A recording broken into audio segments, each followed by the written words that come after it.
So my prediction is, unfortunately, is that we will bounce for about a year, maybe 18 months. And then in 18 months, we'll be back here again. Because ultimately, we haven't got any money. We're in huge debt. We're run by morons who keep making the same mistakes and lie. And so we'll be back here again. So I think my prediction is maybe we will qualify for the Champions League in May. And we'll have a bounce and then we'll be back. I just don't see, I don't even know when the reset starts. I think we're worse than we were when Amorim came in, basically. We're in a worse position today than we were when Amorim came in. So in 18 months, we'll be back here again. I can't see a way back. And the scary thing is that there is no patience around this football club at all. For young players, for managers, we've just sacked a manager within a year. And I always said, we can't sack Amorim in the first year because it was 3 years for Jose, it was 3 years for Ollie, it was 2 years for Ten Hag, it's now 1 year for Amorim. You can't say with the next manager you can't sack him after a year because we've already done it. We can sack the next manager after 6 months. So what Ineos have done in their infinite incompetence is they've actually made it harder for the next manager because there's no patience with the next manager now. Like, you can make your mind up after month 1. You know, you can literally go, I don't like this, get rid of him. And we're just getting less and less. It's getting worse and worse. It's getting worse and worse. I just hope that there are some fantastic communities out there. The Red Army, 58, Man United Supporters Trust. Come on. Let's all come together and actually make some change. There's only one change that gives this football club a chance now, and that's regime change. We can't support this board and we can't support this ownership. The way they're treating it is a disgrace and they cannot be trusted. Remember Sir Jim Radcliffe? 3 months ago, we're going to give this project 3 years. Liar. Wilcox and Barada decided to do a 180 by going for a manager with 3-4-3 and then a year later won't back him. You know, the whole club is built on sand. The next wave will come in and destroy it.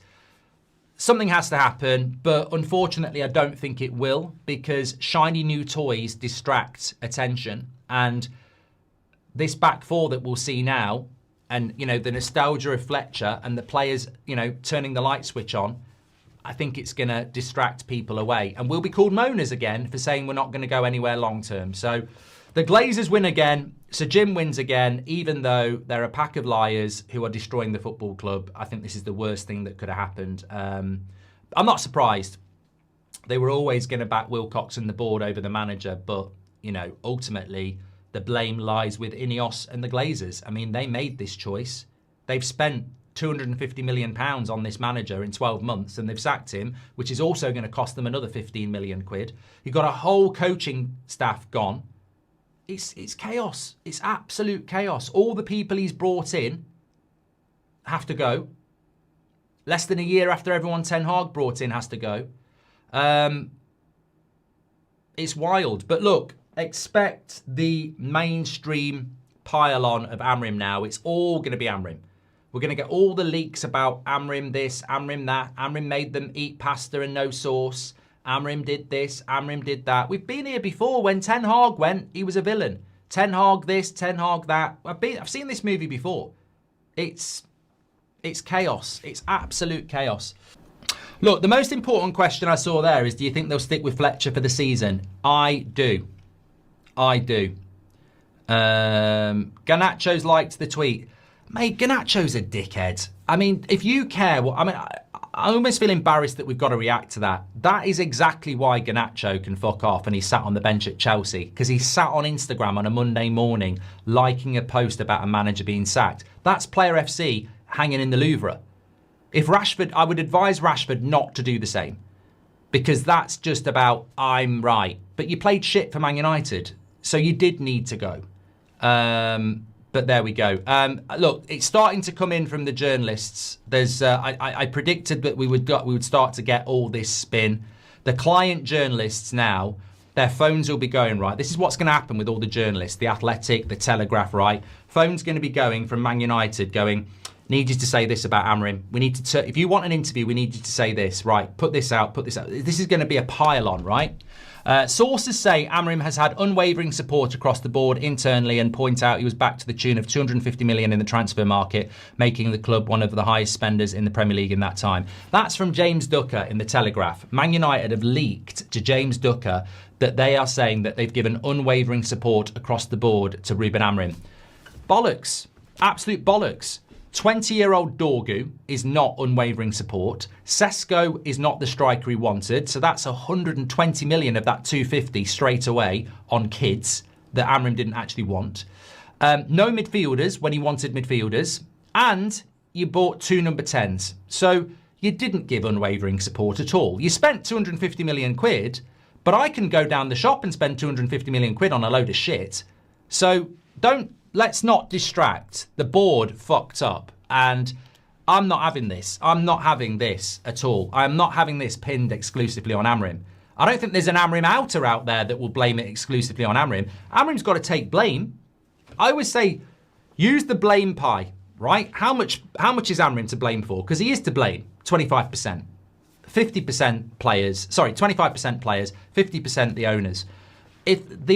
You've got to be a certain level of moron to blame all this on Amorim. The board takes the main blame. And I say to any client journalist of this football club, and we know who you are, shame on you. Shame on you. Because if you're going to spin their lies, you are exactly what we say you are. Client journalists of this dirty football club.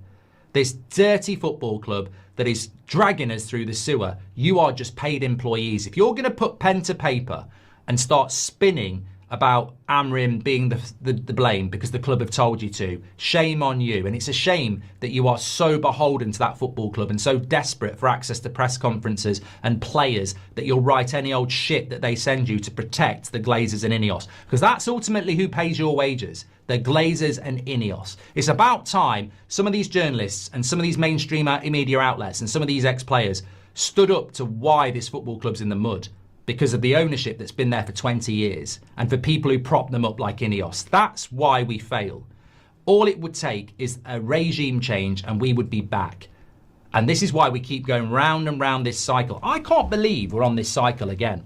I can't believe after a year we've sacked another manager and we're doing exactly what we did to Mourinho, exactly what we did to Van Gaal, exactly what we did to Ollie, exactly what we did to Ten Hag, exactly what we did to Rangnick. There is nothing new about this. We literally can't do anything other than replicate the cycle.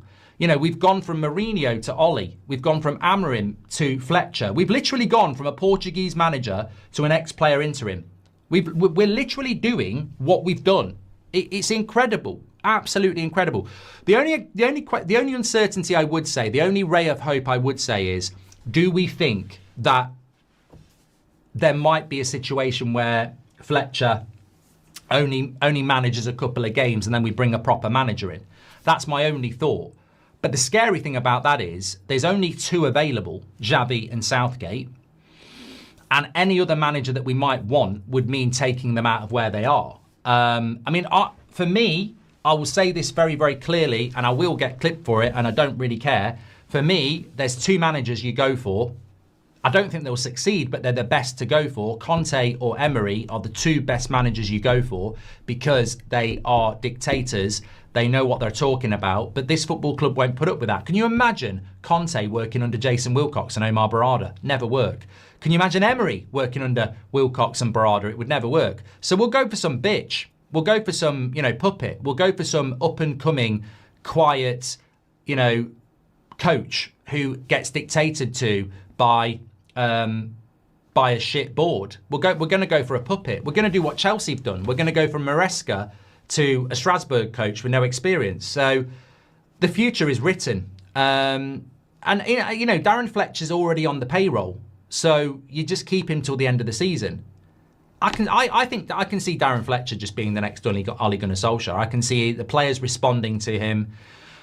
Maybe we play Ollie ball again, counter-attacking football, rely on the moments, get into the top 4, in 18 months, end up back where we are again and lose 18 months. The way the league is, we could get top 4 with Fletcher. We could do, but in 18 months it won't work.